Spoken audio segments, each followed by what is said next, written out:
If you're thinking about doing a property education course or a property training course, here are 5 things you should consider before signing up.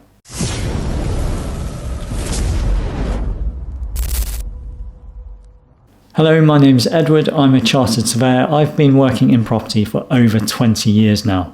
Up until recently, I was head of investment finance for a property division of a FTSE 100 listed company based in the City of London, where I was responsible for overseeing the investment of hundreds of millions of pounds into residential development activity and mixed-use investments here in the UK. I've also been an associate lecturer teaching real estate investment finance and property valuation at Oxford Brookes University. So hopefully I've got a really up-to-date mix of theoretical and practical knowledge that I can share with you to help your property journey go a lot more smoothly. Now, the purpose of this particular video is to put a bit of a lens on property education or property training courses. And I stress the word courses because there are loads of different avenues you can pursue or follow to pick up the information you need or think you need to help you with your property investment journey. But it's courses in particular that have caught my attention because I'm aware that actually there are people out there that are being asked to pay or have paid over £10,000 and in some cases over £25,000 for a property education course or a property training course. And so in this video, I'm just going to cover off 5 things that I would like you to consider before you pull the trigger and spend money on a property education or a property training course.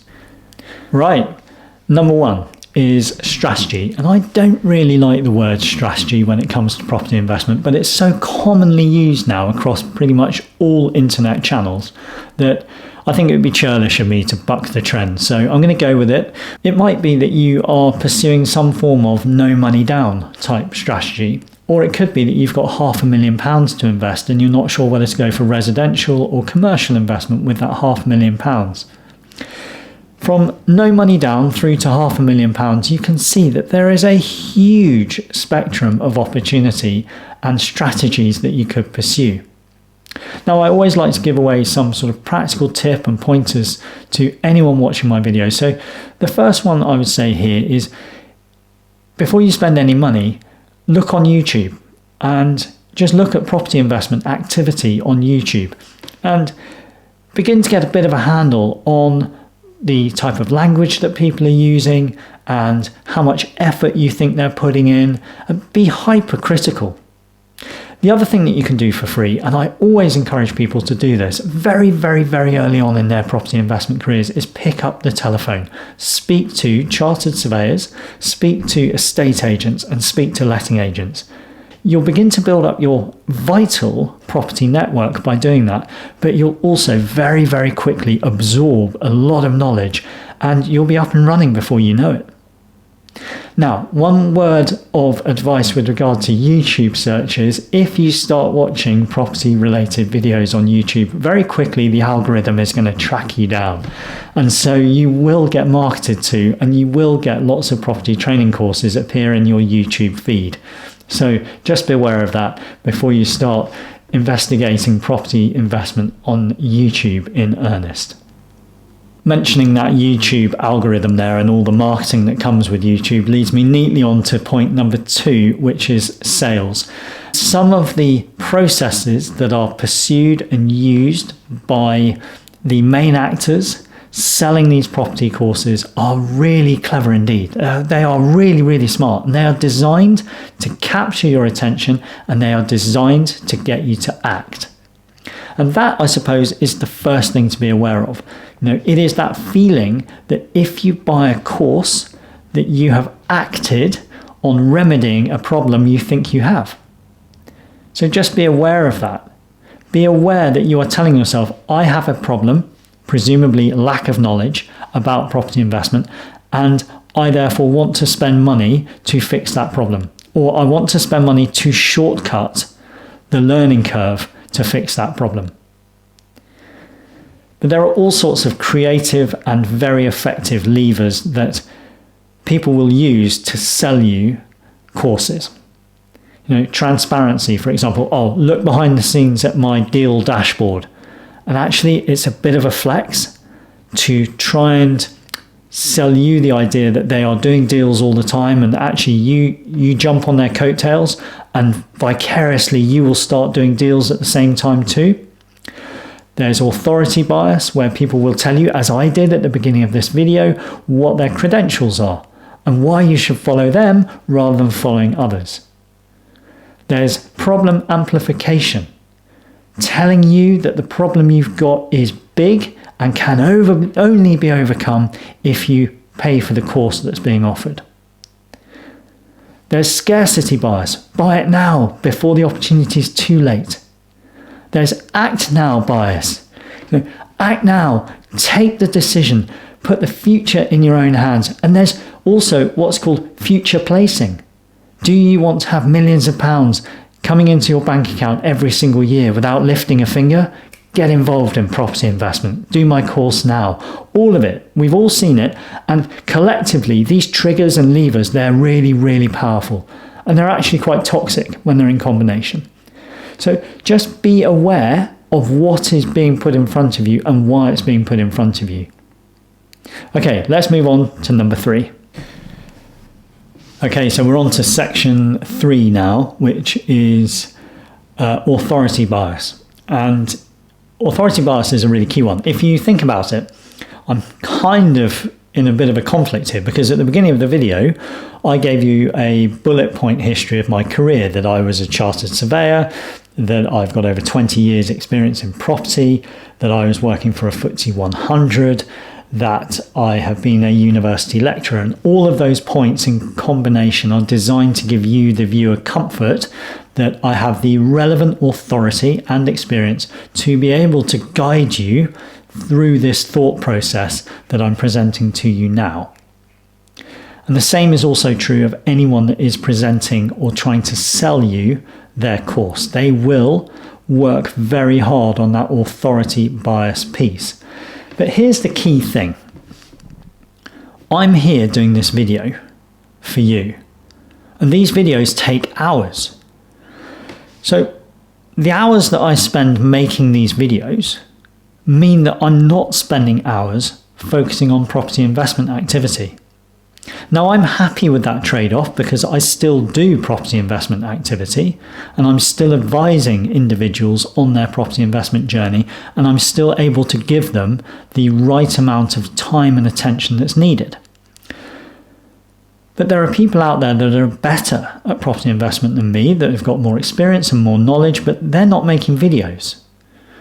And the point is, I'm doing the videos because I love education. I've proven that I have a genuine affinity with actually educating and helping people. I've been at Westminster University, the University of Georgia in the United States, and Oxford Brookes University, teaching property-related subjects.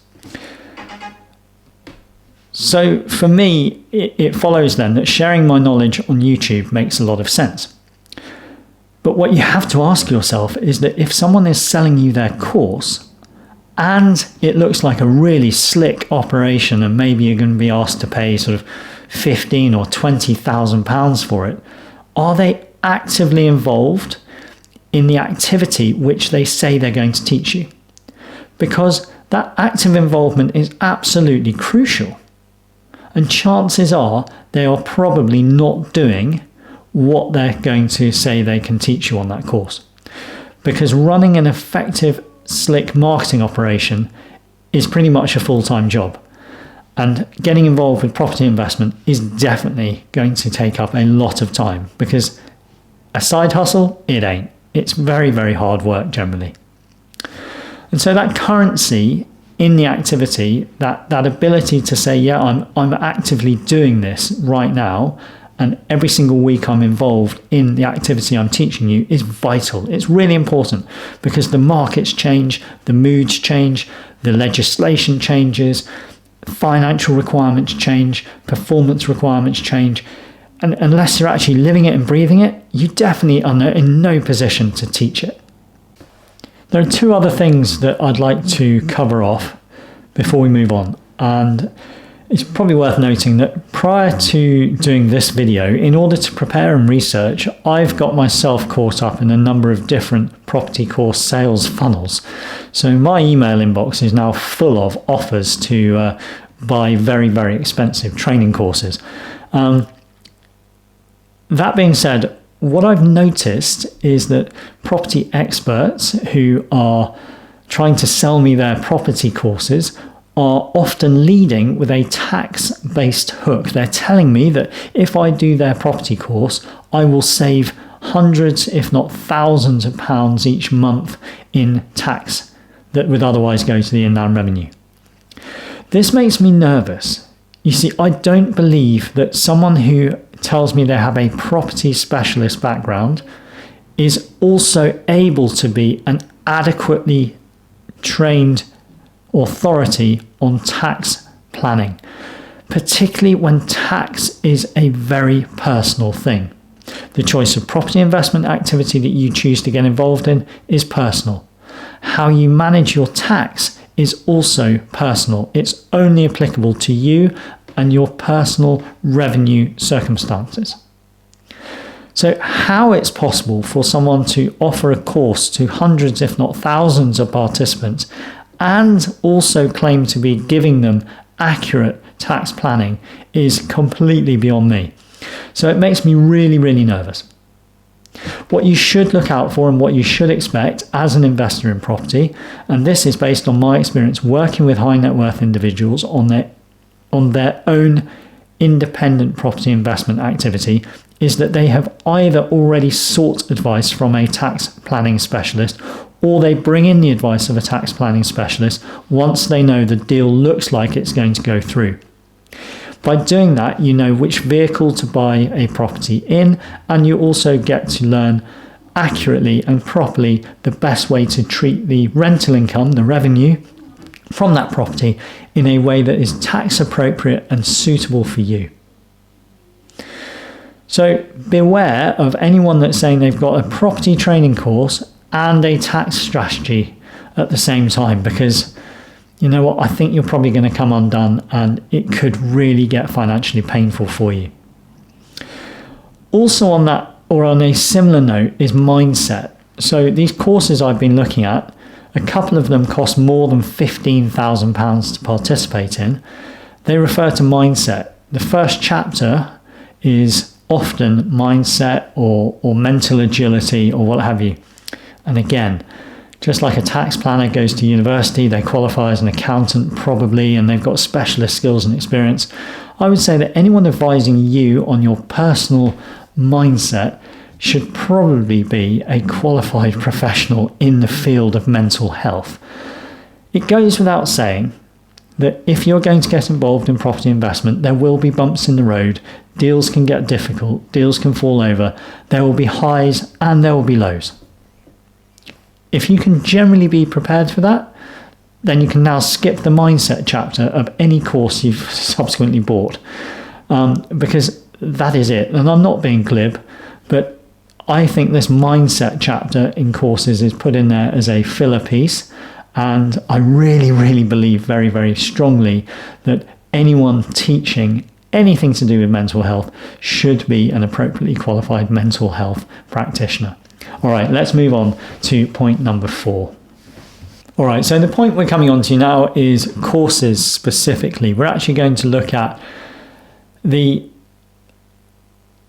whole issue with a course is that very often people buy a course because they want to take action to fix a problem they believe they have.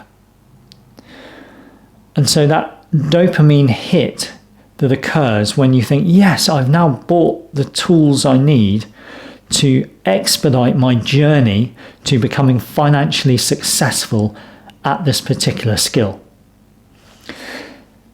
And I'm guilty of this. I'm speaking from personal experience because a few months ago, I spent a lot of money on a course that I believed was going to allow me to quickly gain the skills I needed to be good at a particular piece of business. I haven't completed 10% of that course.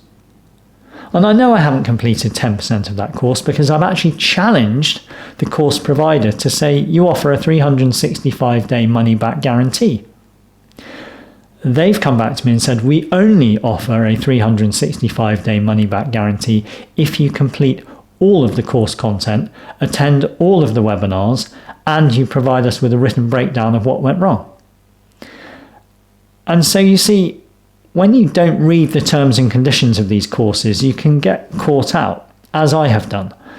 And I'm putting that down to experience, and I will, in time, I hope, get the benefit of the course that I bought. But I am very aware that I am not in a unique situation. I am very aware that the majority of people that buy courses do not finish those courses. All of the people that sell courses don't care if you finish the course or not. They would like you to, but they don't care. The people selling courses make money from you when you buy that course, and that is it. A home run for someone who is selling a course is when someone buys the course, they complete the course, they put what they've learned on the course into action, and they've made a great success of themselves. Because then the person selling the course can provide to you, a potential buyer, a customer testimonial. And there is nothing more powerful than a good customer testimonial saying, I did this and you can do it too. So just be really, really realistic. You might be telling yourself you're going to be diligent and disciplined and you're going to set aside half an hour every single morning to study that course and complete it to the end and then apply everything you've learned. But actually, it's highly likely that that will not come to fruition and it won't be like that for you. Most courses are not finished.